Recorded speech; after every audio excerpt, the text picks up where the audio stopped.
Big Boss season 9 தற்போது 65 நாட்களை தாண்டி சூடேறி வருகிறது. கடந்த வாரம் பிரஜன் வீட்டிலிருந்து வெளியேற்றப்பட்டதை தொடர்ந்து மீண்டும் வீட்டிற்குள் வந்த ஆதிரையை பார்த்து எஃப்ஜே நேராக மிரண்டு நிற்கிறார்.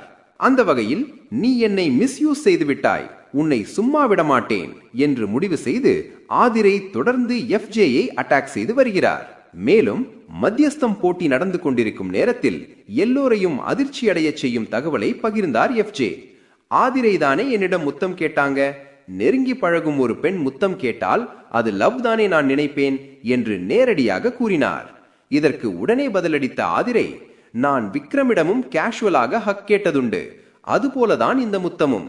அரோரா உன்னிடம் தலைமுடியில் முத்தம் கேட்டால் தோளில் முத்தமிட சொன்னாலா என்று கேள்வி எழுப்பினார்.